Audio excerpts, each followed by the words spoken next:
নাহমাদুহু ওয়া নুসাল্লি আলা রাসূলিল কারীম আম্মা বাদ। প্রথমেই শ্রদ্ধা বলে স্মরণ করি যিনি আমাদের নিখিল বিশ্বের প্রতিপালক, যেই মহান স্রষ্টা আমাদেরকে দয়া করে মায়া করে গালিসুর রহমান বেহেশতের বাগান অলির মজলিস অলির দরবারে আসার তৌফিক দান করলেন। সেই প্রভুর দরবারে শুকরিয়া আদায় করে সেই সঙ্গে সরওয়ারে কায়নাত জাহানের বাদশাহ হযরত আহমদ মুস্তাফা মুহাম্মদ মুস্তাফা সাল্লাল্লাহু আলাইহি ওয়াসাল্লামকে স্মরণ করি। হযরত মাওলা আলী আলাইহিস সালাতু ওয়াস সালাম, মা ফাতিমাতুজ জোহরা সালাওয়াতুল্লাহি আলাইহিস সালাতু ওয়াস সালাম, হযরত ইমাম হাসান, ইমাম হুসাইন আলাইহিস সালাম, বিশ্বনবী রাহুল বায়াত বাগদাদ জাফরের প্রতি শ্রদ্ধা ভক্তি রেখে বিশ্বজাহানের যত পরি আবদাল সিদ্দিক সালেকিন পাগল মসজিদ ফকির দরবেশ সাধক পীঠের যে যেখানে শায়িত আছে সকল দরবারের প্রতি শ্রদ্ধা ভক্তি নিবেদন করে আমার মহান মুর্শিদ কামিল মুর্শিদ মোকাম্মেল হযরত মাওলানা সৈয়দ মিন্টু শাহ বাবা জানেন কদম মোবারককে আমার মস্তক অবনত রেখে আমার গুরু মা সৈয়দ রাশেদা বেগম মায়ের চরণ মোবারককে ভক্তি রেখে যেই দরবারে উপস্থিত হলাম কামিল মুর্শিদ মোকাম্মেল শাহ সুফি সাধক ভাবুক কবি সুশীল সরকার রহমতুল্লাহ আলাইহি দরবার প্রতি ভক্তি রেখে সেই সঙ্গে এই দরবারে গুরু মা আমাদের সকলের মাথার মণি আমাদের মামনি পূর্ণিমামা মায়ের প্রতি ভক্তি রাখি সেই সঙ্গে দরবারের বর্তমান গদিনিশী শাহসুফি স্বপন সরকার ভাইয়ের প্রতি সালাম শ্রদ্ধা রাখি। উপস্থিত আছেন বাংলার প্রখ্যাত সাধক একজন বাউল শাহসুফি শরীয়ত সরকার, সেই সঙ্গে আমাদের ইমরান সরকার, আমাদের মদিনা সরকার সহ আমাদের হুমায়ুন সরকার সহ যত শিল্পীবৃন্দ, আমাদের আতোয়ার সরকার সাহেব সহ আমাদের সকল ফকির, আমাদের দরবারের ভক্তবৃন্দ, এই দরবারে যত আশেপাশেখান সকলের প্রতি আমি সালাম শ্রদ্ধা নিবেদন করছি। আসসালামু আলাইকুম ওয়া রাহমাতুল্লাহ। যারা হিন্দু পর্দা আছেন আদাব নমস্কার, অন্যান্য জাতির প্রতি আন্তরিক শুভেচ্ছা ভালোবাসা। আমাদের সহশিল্পীবৃন্দ যারা আছেন সেই সঙ্গে আমাদের পরিচালনায় মোশাররফ সরকার, মোর্শেদ ভাই, আমার মোর্শেদ ভাইয়ের প্রতি সালাম রাখি, সেই সঙ্গে শ্রদ্ধা রাখি। আমার যিনি গানের স্রষ্টা সাধক শাহসুফি আব্দুল মালিক সরকার বাবার প্রতি শ্রদ্ধা রেখে আমি একটি গান তুলে ধরব। গানটি আদেশ করেছেন আমার যিনি আত্মার মালিক, তিনি আমি গানটা রাখার জন্য চেষ্টা করছি।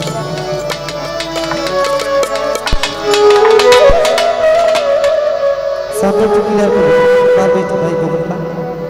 হ্যাঁ ঠিক আছে, চলবে। আমি গানটি বলার আগে 1 মিনিট একটু আপনাদের কাছ থেকে চেয়ে নিয়ে 1 মিনিট সময় আমাকে দিবেন কথা বলার জন্য। যে মহামানবের স্মরণে এই মানবতী জলসা, তার সাথে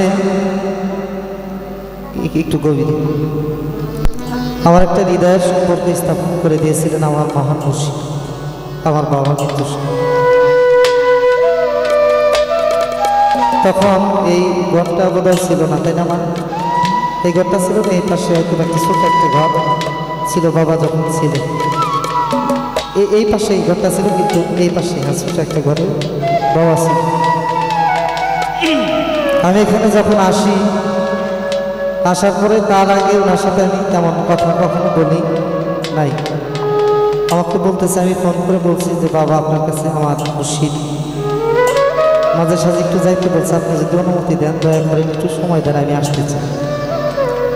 আমি আসার পরে সেখানে বসলাম, এর থেকে বিস্কিট আর একটু ঠান্ডা নিয়ে আসলাম।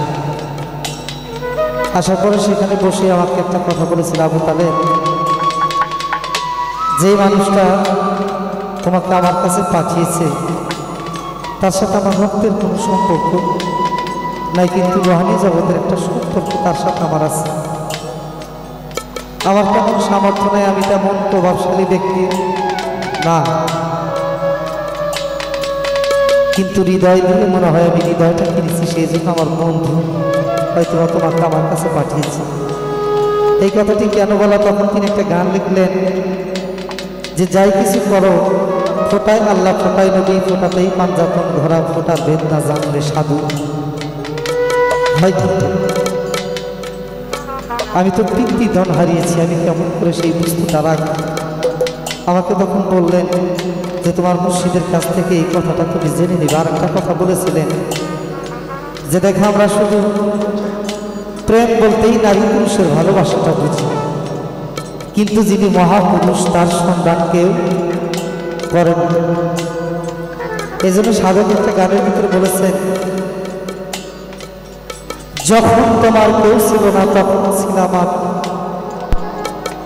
এখন তোমার সব হইয়াছে, পর হইয়াছে আমি। পরিশেষে দেখলাম বাবার কথাটা, আবার যখন কেউ থাকবে না তখন থাকবো আমি, আলো জেলে মশাল হাতে পথ দেখাবো আমি। সেই দিনও বন্ধু সেই ভালোবাসার আমি যা কাছ থেকে দূরে চলে যায়। আপনারা অনেকে হয়তো বা গান শুনে আনন্দ নিচ্ছেন, ভালোবাসা নিচ্ছেন, প্রেম নিচ্ছেন। আমাদের সুজন ভাই, গাজী ভাই ভালোবাসা রাখে, কিন্তু যারা সেই ভালোবাসার মানুষটাকে হারিয়েছে, বন্ধু যদি দূরে থাকে তার হৃদয়ের ভিতরে যে কেমন আগ্রহ, কেমন ব্যথা, সেটা তার বন্ধু ব্যতীত সেটা কখনোই উপলব্ধি করতে পারে না। রাধা কৃষ্ণ ভালোবাসা করে, কৃষ্ণ সব সখী বন্ধু ডাক দিয়ে বলে,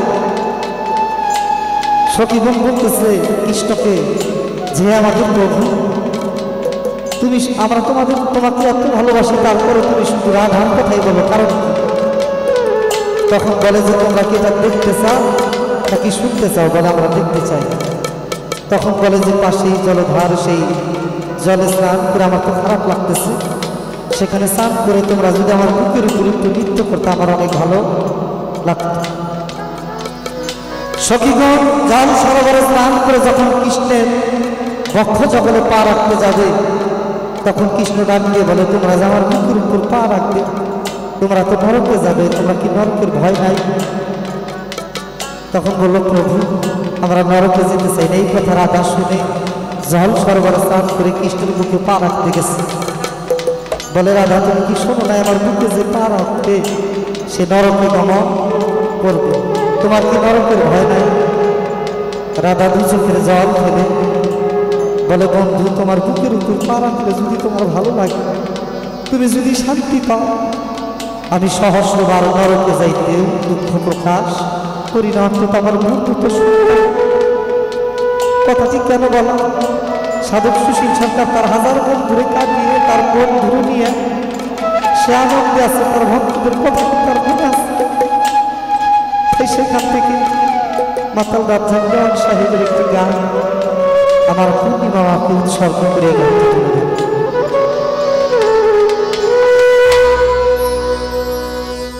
আমার সুখ পাখিটা গেছে মারা একটা পীরে,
চাপা দিয়া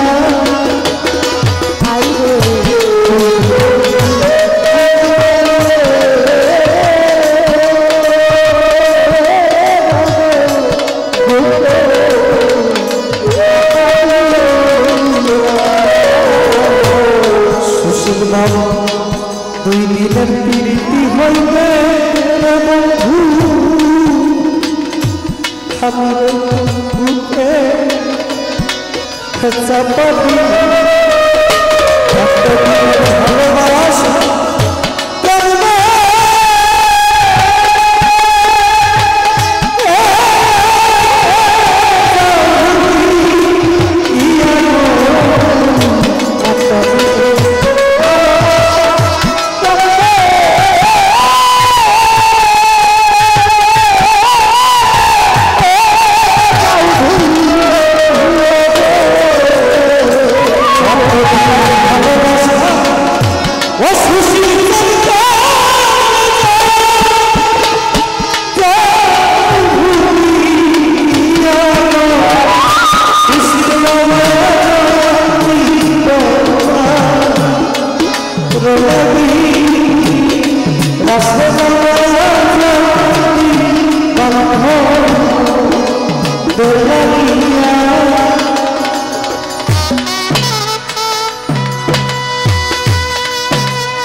স্বপন সরকার